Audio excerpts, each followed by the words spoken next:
Hello guys, welcome back to the channel. Let's talk about Far Cry 6. I am absolutely hyped after this game got announced at Ubisoft Forward last week. And ever since then, we've had massive info dumps, screenshots, videos, trailer, and so much information about the game, its characters, interviews and everything else. We have had so much to consume in one go, and I'm going to take my attempt to consume everything I have and give it to you guys in one my scoop. But don't worry, we'll talk about way more about that. But now let's talk about the crazy world of Far Cry 6. This. So you tell me, are you evil? Are you a monster?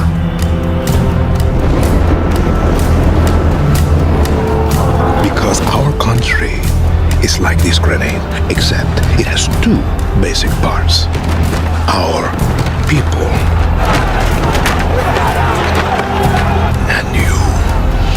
and you must clutch them nice and tight, or we all go boom.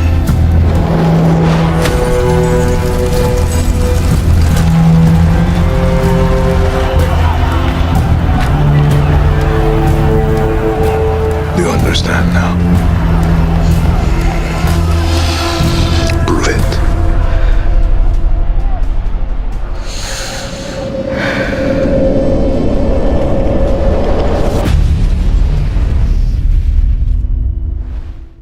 So guys, I am more or less completely sold away with this game already, and they have not even shown me gameplay.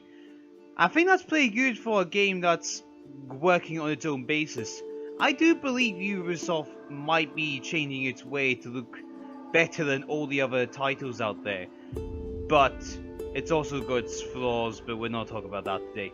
Far Cry 6, I am more completely sold by this game than I was ever expecting, because I'm not like completely over 100% sold like I will buy the collector's edition despite how fucking awesome it looks. It looks awesome. I wish I had the money for it, but I have responsibility, so that kind of downplays the flamethrower I want to get for myself and the multiple stuff you can get with it, which looks cool as hell.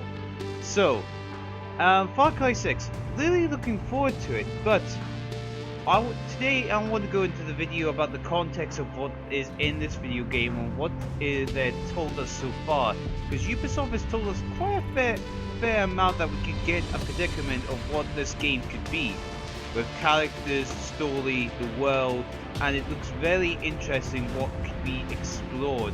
And I'm really hoping they bring back some of the old traits, maybe something from Far Cry 2 with the African thing. I hope that's a thing they bring into this game, but we'll talk about later on.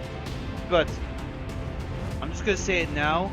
As I'm mentioning those things, I'm going to put a spoiler warning right here. If you don't want to hear anything about the video game, nothing at all, just seen the trailers or nothing about it and just want to play it when the game comes out, that's fine, that's great. Moving on. So, let's talk about Far Cry 6. Wow. I mean, we must talk about the main protagonist, the main villain, the main dictator, El Presidente. Now, I don't know about me, I've always had the sympathy for a dictator.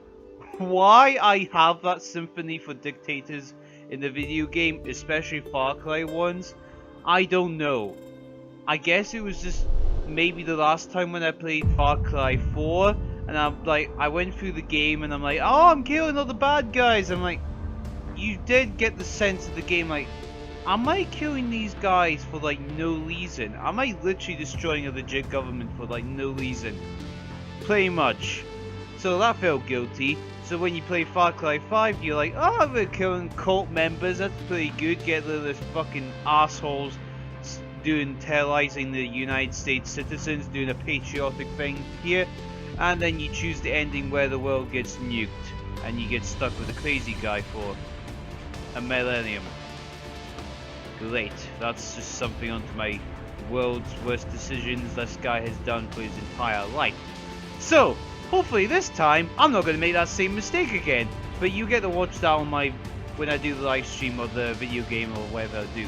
So, let's talk about El Presidente, the main villain of the game. This guy is Anton Castillo, El Presidente of the island. And he is the president, and he is played by Giancarlo Esposito, legendary actor. I love him to bits. You have probably seen him mostly for his great acting roles, but he has mainly shown up in the last few years as the main bad guy from the Breaking Bad series, and as mentioned into the Mandalorian TV show. And it is amazing to get him into this game, and when you see him on the screen for the first time it was amazing to see him in the game, and that is just passion there. And when you hear Giancarlo, he emphasizes what this kind of dictator, bad guy can be, and I believe this guy will be more empathetic in his own way, because in the way that another character that's going to be mentioned very soon into his role into this video game, it also shows Anton Castillo's motion side towards what he wants as El Presidente, as he wants to preserve the island's most natural resources and causing the most dictatorial way of doing it by closing this island off from the world for 50 years. Crazy.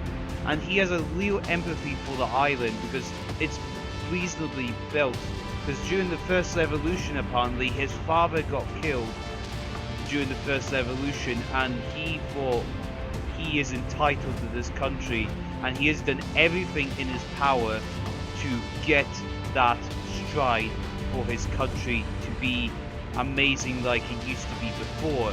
And this was also to be built up for his son Diego, which would inherently be what he could never get from his father, which would give him his legacy, which we know that Anton Castillo does not want to lose power anytime soon, rather than give it to his son. I am El Presidente, which means that someday you will be El Presidente. Diego, perhaps we have never really seen this guy's face before, but he's definitely done his voice acting, and the most featured that he was recently in was Disney's Coco. This guy was Coco, so I'm looking forward to what he can produce into this video game, because there's apparently a real emphasis between him and his father, which is going to be a very good chemistry into this video game to show what there is with your character. Let's go talk about you, Dani Lagos. I like what they've done there. They've made names impossible to change between male and female characters. Kinda like that. I kinda like that. So Dani, Annie Vor. Yeah, okay, I get that. It's quite nice. So you are Dani Lagos, and you are thrown into this conflict, and you have to fight the guerrilla warfare against El Presidente's forces on the island of Yara, which is the fictional country which I think is mostly based on Cuba, which is probably what it is, because it says it's an island that's in the middle of the Caribbean, so it's probably Cuba based, which is good. I like the idea that you've already put politics into this already, but oh well. So Yara is the fictional country which has been apparently a tropical paradise frozen in time. Ubisoft says Yara is the biggest world Far Cry has ever made, featuring jungles, beaches, and a metropolitan city as Esperanza. Hope I'm saying that name right. The fact they have a main city called Esperanza, I am looking forward to that.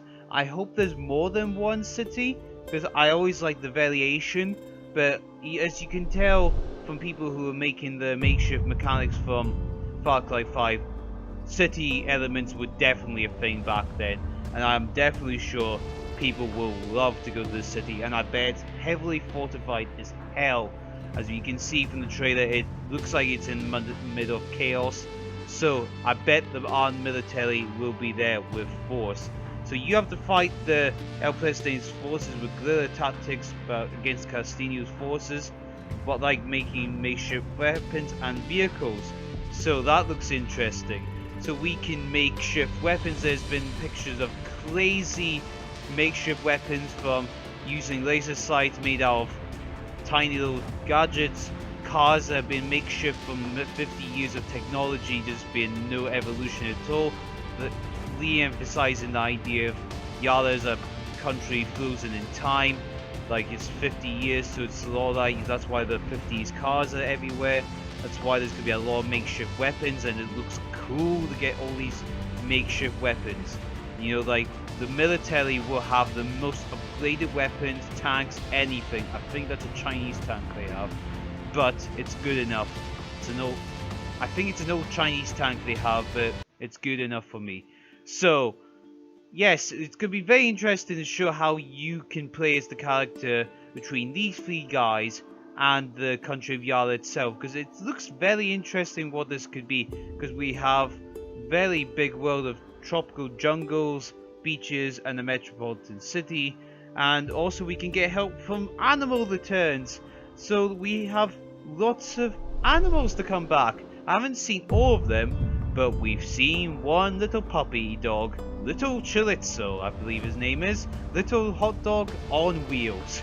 Sorry, that's a bit mean to call him that, but he looks like he's a guy that can help you out with when you're out on missions. He can help you out with the ammunition and that, and you see the little picture that you can get with the DLC bonuses. Looks like he will be quite a special one to be with you all the time. And talking of makeshift weapons during DLC, oh my god, I'm buying this thing. As soon as I get this thing, I'm keeping it on me all the time. The Disco Latos, the deadly disc launcher. Talk about makeshift weapons. You're going back to the old Shaun of the Dead kind of thing, aren't you? They just kill everyone with CDs and see how far this can go. I am really looking forward to it. And this game looks very interesting because I am looking forward to it. But the DLC packages, I'm not sure if I'll buy them all or go to the full collector's edition. But we should really talk about all of the DLCs or what we can get if we added more to the game. Because we get the full game, the main game itself, nothing special. The Golden Edition, where you can get the full game in the Season Pass, which includes 3 DLCs and more, which looks very interesting if there's going to be DLC packages like the last one. Ultimate Edition Season Pass, you can get additional content including the DLCs and more, including the Crocodile Hunter pack, the Vice pack. Oh my god, is that a Puma? Oh my god, please tell me that's a Puma. I want a Puma, that's all I wanted for. And the Jungle Expedition pack, that's pretty interesting to have those different things there as well. But the Collector's Edition, I think you topped it off this time. Because you have a makeshift flamethrower. Not a real flamethrower, don't go too far. But there's a makeshift life-size flamethrower, posters, map of the island, metal box cover, a collector's case, an art book with 64 pages, a set of stickers, the flamethrower replica, how to assemble instruction book, exclusive steelbook, game soundtrack, and a stand included. And it looks like that you can get quite a lot from that game alone, and I'm looking forward to meeting little Chorizo here. But I'm really looking forward to this game, guys, because this game looks very interesting. So it looks like this game is going to be absolutely amazing so far. We haven't even shown gameplay yet, but surely that's not going to disappoint us that much. The makeshift stuff, all they half sells us. Please do the Far Cry 2 stuff and make us lusty weapons, because it just shows how we need to learn to adapt to the world, you know, that kind of thing. Details very important, guys. So without any further ado, I'm going to end the video here. I hope you guys enjoyed the video. If game's coming out February 18th on most different platforms, I'm not sure which ones. It's not going to be my concern to the future. You guys can watch a big PlayStation platform thing for that. If you want to keep tabs on what I can talk about the Far Cry game, make sure you like and subscribe to the channel, because we are going to delve into Carlos Esposito's El Presidente's character, his son Diego, and we have so much other things to talk about on this channel. The Assassin's Creed Valhalla, we still got to talk about that game, and there's so many things to talk about. So, see you in the next one, guys. Thank you very much.